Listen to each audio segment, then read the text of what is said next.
nature yung Grok. So it's something na makakapagpabagal somehow ng kabilisan na ginawa kanina ng Smart Omega. And different this time in terms of the spells, halos pantay. Isa lang nakasprint for Smart Omega, that is Renzo, and purifies both for our post force. Aabangan pa nga natin dito kung anong klaseng Karina nga ba ang ilalabas ni Kyle TZ. Again, viable naman ang tank Karina at ang magic damage Karina. Kung ano na lang ba ang kailangan ng Bren Esports ang kanyang ilalabas. Now, Chaknu ay dinedepensahan na si Ryzen. Mukhang parehas na medyo passive ang teams ngayon. Mukhang walang gustong lumaban. Ayaw muna naman ipagsabayan sa isa't isa, pero ang ganda ng Grok block mula doon kay Ogwen na magbibigay dito ng konting pressure onto Etomax at mapipilitan siyang umuwi. Pero sa gold lane, wala namang gaanong bakbakan na nangyayari din. Wala pang bumibisita. Pero ngayon, kailangan lang puntahan kaagad. Medyo tahimik ang ating laro at si Ogwen mukhang ginugustong nakawin kay Ryzen yon, napa-retry patuloy. And 29 seconds na unang turtle ng game, parehas may retry and jungle during that time. Kyle TZ, medyo aggressive dito. Uy, nanakaw talaga siya, no? Papwestuhan niya talaga, pero si Chaknu to the rescue. Huhulihin, pero nako, nagalawan ni Kyle TZ. Allen Iverson ang galawan doon. Sumakto yung sidestep. Yun yung mga moments na kailangan ng ingatan ni Chaknu. Kasi if ever man na may other players from Bren Esports at that time, pwedeng maging turn-around kill for them, knowing na meron ding Farsa mabilis mag-backup. So far ngayon, a continuous rotation for Bren Esports and even although for Kelra, imagine, sinasabi natin kasi yung Melissa, malaki yung range. Pero hindi siya masyado nagpapazone against Super Marco. Uy, off-cam kill. Mapupunta sa side ng Smart Omega. Ogwen goes down at sisimulan na ng Bren ang turtle na to. Sino nga ba makakaskew? Kulang ng isang miyembro pero makukuha to ni Chaknu. May failure dare strike mula kay Pew pero makukuha naman ni Pandora yung kill. Fatal links mula kay Chak Mamba. May bawi si Renzo na kill at mukhang mapapatumba din si Kyle TZ Omega winning that clash. Katulad na lamang ng Game 1, nakalamang ang Omega at kung laning ang usapan, Savage ang sagot. A solo kill for Kelra. Gaya na binagit natin, it's all about the range, but this time around, kabisado din ni Kelra kung ano yung range ng katapat ng kanyang hero. Now for Smart Omega, ang nakikita naman natin ngayon is the continuity of skills kasi even after the setup from Chaknu, nandun pa rin yung continuous na shadow energy from Etomax, and dahil doon na nahirapan ng ibang players ng Bren na pumasok from time or actually magstay doon sa area na yon of team fight. And yung team fight na naganap during that first turtle take, katulad talaga ng game number 1 yung nagsimula yung turtle nang wala pang ultimate si Chaknu, pero dahil na-secure yung turtle na yun ng Smart Omega, nagtuloy-tuloy na sa snowball ng Omega in that fight. But right now, hindi pa naman ganon kalaki ang kalamangan. Pew, nahuli! Dinelay yung fatal links para mabigyan nga si Pew pero mukhang lilipad siya. Wings by wings pa atras. Magiging successful ang idol ng mga kids sa kanyang pag-escape pero Smart Omega, ang ganda lagi ng pwesto, laging nakaabang at mukhang yung Bren talaga ang napapasunod doon sa galaw ng barangay. Tina-target talaga nila from time to time dito si Pew dahil ang pinaka pwedeng pang zone out na damage would be the damage from the Farsa. Ngayon, ang ilalim actually ng pwesto dahil binibigyan na nila ng space si Kelra na makapag-clear na minion wave dito sa bottom lane. Apat yan Grabe yung intercept ni Chaknu doon. Talagang delikado na si Etomax pero ngayon na si Ryzen pa ata ang susubukan hulihin and he will be alive in that attempt. At magkakaroon na rin ng second turtle of the game. Again, hindi pa naman ganon kalaki ang lead ng Smart Omega. Kaya pang labanan to ng Bren. More on sandwich play ang gustong gawin ngayon ng Smart Omega doon sa may bottom lane. And even for... wait lang! Kaso na-cancel dito yung failure dare strike. Makukuha naman ni Chaknu yung kill. Si Ogwen dito, makakuha din saan ng isa pero si Kyle TZ naman makakuha ng pagong. Ito yung trade nila doon sa kill na ginawa ng barangay. Pero si Renzo tuloy pa rin ang pagsayaw. Hahabulin si Pandora pero tuloy din ang pag-cut lane. Trade yung nangyari doon. Pagong kapalit ng kill. Isang kill para sa side ng Smart Omega. Worth it nga ba yung ganong klaseng trade, Chantel? Well, for Bren, any opportunity para hindi ganun kalaking kalamangan ng side ng Smart Omega, why not? Dahil if ever man na humabol din si Kyle TZ sa team fight, wala na siyang aabutan. At wala nga naabutan si Kyle TZ during that fight dahil nagsimula siya doon sa turtle at nakatakas naman. And that is a turret going down. Kelra on this Beatrix. Mukhang low-key yung after that one kill, naging low-key na yung laning niya. Oo, tahimik lang na nag-i-clear and kaya niyang mag-isa eh. Hindi natin pansin gaano na talagang binibisita siya dito ni Chakno and ni Etomax. Pero si Pandora magiging target. Ryzen dito, mukhang mag-a-attempt ng kill. Gumamit na siya ng retribution para mapabagal yung lakad. Pero sakto pa rin naman doon sa timers. Ogwen, kailangan niya talaga magbigay ng info and hindi niya yun magawa dahil sa ginagawang pagpupok ni Etomax. Oh, clear na clear din si Kelra actually para hindi na rin makagawa ng play. Uy, para si Owen halos wala ng buhay. Chakno, Kyle TZ, mukhang delikado to. Open, babagsakan na!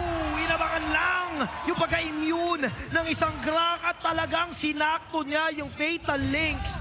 This time, Chakno getting his revenge onto Ogwen. Mula doon sa ginagawa, parang siya na ngayon yung talagang dinidikitan. Constant focus din kasi even for the side of Smart Omega, dinidikitan din nila yung mga players na pwedeng magbigay ng same information against them. So nabigyan ng opportunity. Nahihirapan si View ngayon. Take note, wala siyang wings by wings at si Chakno ay meron ng dominance eyes. Now si Etomax, nabanggit natin na grabe yung mga pokes kasi ang binild niya na item is yung CD reduction tapos diretso enchanted talisman. So imagine yung kung gaano kabilis yung cast niya. Oy.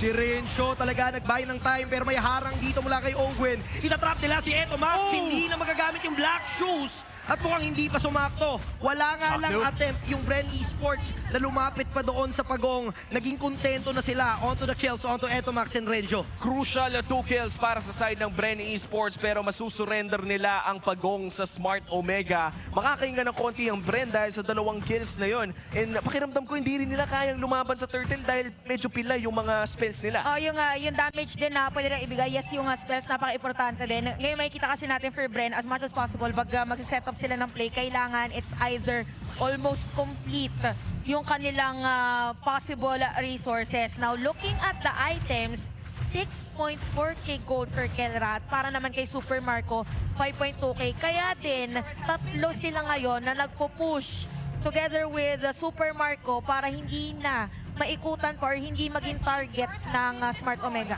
Kumbaga sinisigurado nilang kayang sumabay ng gold si Super Marco pero Omega may binabalak atang masama pero makikita sila ng Chakadal. Binato lang at nakita na pero mukhang hindi sila mapipigilan dahil papasok pa rin sila. Feathered airstrike mula kay Few ang magbibigay ng initial damage. Chakno is down. Wala na yung Fatal Links na pwedeng katakutan ng Bren Esports. Pero tuloy pa rin ang bakbakan. Papasok ata dito ng bahagya. May spray gun mula kay Kelra pero si Kyle TZ kalahati na ang buhay. Hindi papalagang Smart Omega ng all-in. Pero nakikita mo pa rin yung tapang nila. Bren Esports, kailangan nila yung mga ganong kills. Oh, sobrang tank showdown yung nangyari doon sa last team fight kasi alam ni Ogwen na anytime papasok na si Chakno. Medyo na ilang si Chakno na gamitin yung Fatal Links niya. Actually, nagkaroon siya ng death doon na hindi nagamit yung kanyang ultimate kasi nakita niya na si Ogwen, yung mga kakampi ni Chakno, nabigyan niya ng wild charge. But speaking of that, may bawi yata. Si Chakno dito mapapa-Fatal Links pero didikit na lang siya ni Kyle TZ. Flicker out para kay Chak Mamba. Etomax naman dito na pilitang gumamit ang Black Shoes. May ipit ata si Kyle TZ. Sobrang lagkit. Makakuha na kill si Ryzen sa may bandang itaas kahit tatlo pa yung miyembro. Bren Esports, 2-man down. Pag nahuli ka talaga ng isang bola, tuloy-tuloy na yon sa iyong muka. And Renzo zoning out Bren Esports right now. Sisimulan na ng OMG ang Lord. This is the first Lord of the game at mukhang libre nilang makukuha ito. 2.32k na kalabangan para sa side ng Smart Omega in terms of gold. Ngayon, ang Bren nagiging option nila is again yung magkaroon ng mga split push from Super Marco. Actually, hindi pa talaga natin masyado nakikita si Super Marco to be part of the team fight. Pero yung 50% ng kills ay nandoon siya. So later on, pag nagkaroon ng opportunity na may magandang setup from Ogwen, pwede silang makabawi. Pero continuous kasi yung angat na mini wave ng Smart Omega. Imagine mo, yung Lord sa bottom lane magmamarch. Pero nakaangat agad yung linya ng, or yung lane ng minions ng Smart doon sa may top lane kanina. So, parang alam mo yun, continuous. Sabay-sabay. Sabay-sabay. Kumbaga, wave management is real para sa Smart Omega. Isa sa mga malaking ebidensya na talagang prepared ang barangay para sa laban na to. And 10 minutes in, Bren Esports, dedepensa sila sa Lord Push na manggagaling sa barangay. Kelra rocking the Bennett. Ngayon na tayo makakakita ng Bennett sa MPL.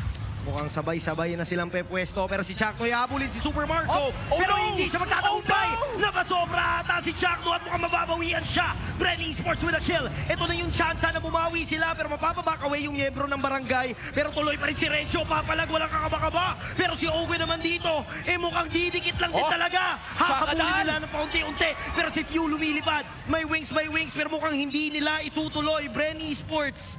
Sayang na sayang yung moment na yun na naka-juggle pa yung Smart Omega. Successful defense mula sa Bren Esports at medyo sumasakit na rin si Super Marco. Hindi pa niya pinap ang kanyang battle spell doon na talagang napapadugo na ang Smart Omega. Kailangan na nilang mag-ingat dito. Okay lang talaga mag-ingat kasi yung linking skill ni Super Marco ay nakita na natin earlier. Now, ang good thing na ginawa ng Smart Omega that time dahil namatay na nga si Chakno at hindi na sila makakapag-set up pa ng play is nag-off na lang si Ryzen na sumira pa ng another turret. So malinis ngayon lahat ng second tier turret ng Bren Esports. So medyo liliit yung window of opportunity for Ogwen to have that wall charge. Kailangan lang maging maingat ng Smart Omega doon sa mga fatal links na walang mauhuli. Kasi kanina tinry ni Chakno i-hold para if ever na may Uy! sasabit. What a dodge coming in from Master Ogwen. Nag-fatal link si Chakno pero wala siyang nahuling isa. So may info yung Bren Esports na pwede silang mag-all-in kasi wala na nga yung threat. So meron conceal play. Ito na nga ta, all-in na hinahanap mo. Conceal play mula dito kay Master Ogwen. Kyle Kizzy, hinahanap si Jack Mamba. Pero si Jack Mamba, isa stun ata si Pandora. Renzo with the zoning once again. Torre lang ata ang makukuha ng Bren. And they will not even take it down. Renzo still zoning them out. Jack Mamba in.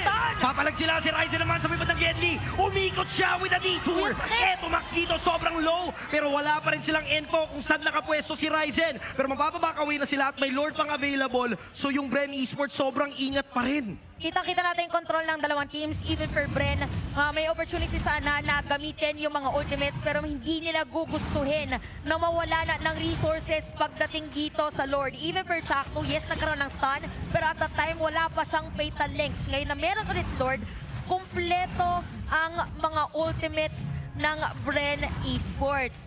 Pero si Ogwen, pwede niyang balasahin kasi meron siya noong Guardian's Barrier. And Renzo right now providing information para sa Smart Omega. Bren Esports na nagko-control ng Lord Dance na to. Pero hindi pa nila masyado na nagkita kung nasan nga ba si Chakno. And now, eto Max, conceal play. Sino ang hinahanap ni Ogwen? Sino kaya ang planong kunin? Si Eto Max, early na papa-off yung kanyang black shoes. Kaya naman siya yung mapapatumba. Pero ngayon si Kelra na ang didikita nila. Fatal links para kay Chakno. Meron pa silang bawi. Caltizi is still alive. Pero si Ryzen naman, ang kukuha na sa may likuran. Kelra with a double kill. Ryzen! Ogwen mapapatumba. Si Super Marco na lang mag-isa. Habang apat pa sila. Wipe out! Triple kill para kay Ryzen.